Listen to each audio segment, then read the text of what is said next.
This is the first time in at least the last 3 years where a Virginia nursing home has become federally decertified. It's a significant measure that the government views as a last resort when problems persist at a facility without remedy.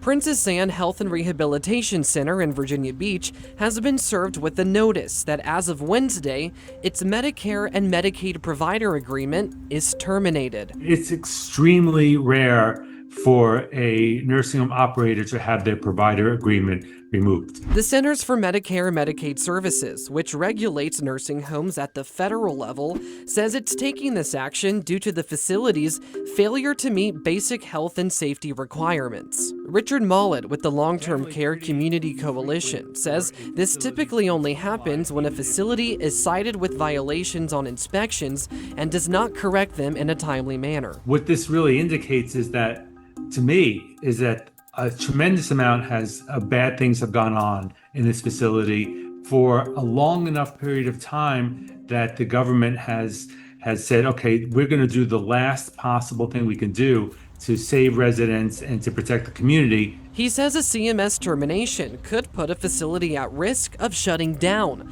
by making it financially difficult to continue operating, and all current Medicare and Medicaid residents will need to be relocated elsewhere within the next 30 days. They're not officially closed, but they're not allowed to take Medicare and Medicaid funds, and Medicare and Medicaid funds take up or account for the large majority of monies that nursing homes get. While VDH says it still has an open investigation, inspections dating back to February cite many instances of inadequate supervision at the facility. In one example, inspectors say a resident was found by a family member alone in her room, bleeding profusely with blood-soaked clothes in the sink after falling and sustaining a significant injury. Turns out the resident had eloped, but staff didn't know and reportedly did not provide any care or assistance, nor did they immediately call for emergency services. In another instance, inspectors say family found a resident bruised and lying on the hot asphalt on the side of the road. He sustained a severe head injury. Then there were also violations for failing to treat pressure ulcers, also known as bed sores, and prevent them from worsening. Inspectors say that one resident developed 2 wounds just 5 days after admission. Nurse aides reported that they were often unable to turn and reposition residents every 2 hours due to staffing shortages, and sometimes did not feel good about the care they provided because they did not have enough help. Records show the facility then failed a follow-up inspection in June and another inspection in August when even more serious violations were cited. During that investigation, inspectors say the facility again failed to supervise a resident who fell and became severely injured, unresponsive, and required hospitalization in the ICU. The report notes that staff further neglected to respond to her condition after she complained of intense pain.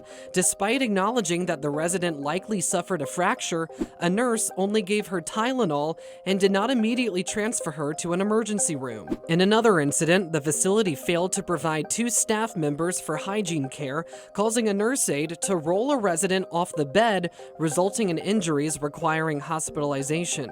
Inspectors could not reach the nurse aide for interviews and reported the administrator threatened staff with losing their jobs if they talked to inspectors. In a statement, Princess Anne spokesperson Mindy Barnett says it's working diligently with state and federal regulators at the facility to be in full compliance and avoid any termination, which would result in the disruption of essential care as well as loss of jobs in our community. Now, Princess Anne has an overall 1-star quality rating from Medicare, and ownership is currently listed as LifeWorks Rehab, previously Medical Facilities of America. Under that same portfolio are several nursing homes in our region that have recently experienced serious quality issues.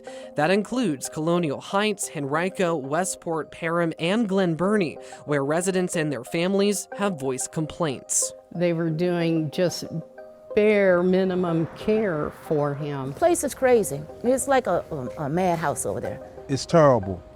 It's not fit for man or animal. Mollett calls nursing home ownership, which he says decides how money is spent and how resources are prioritized, the most significant problem in the industry right now. And so that really does come down to, at least practically speaking, to the states doing a meaningful job in vetting companies that are coming in and buying facilities. Barnett has previously denied that LifeWorks or MFA act as an owner or operator, and instead she refers to them as vendors.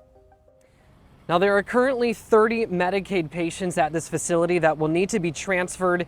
It's unclear how many Medicare members are still at this facility. When I asked VDH whether they will be taking state-level action against this facility's license, they told me all options are being considered to protect the most vulnerable Virginians. I'm Tyler Lane for CBS 6 News.